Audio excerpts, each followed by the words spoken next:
மீறல் மாதனைந்து மலர்வாடி சிந்த மிகவானில் இந்துவையில் காய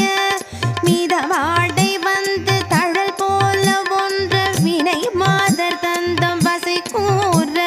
புறவாணர் குன்றின் உரை பேதை கொண்ட கொடிதான துன்பமயல் தீர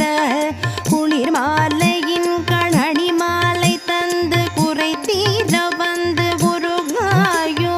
மரிமானுகந்த இறையோன் மகிழ்ந்து வழிபாடு தந்த மதியாள மலை மாவு சிந்த அலைவேலை என்ற வடிவேலெறிந்த அரிதீரா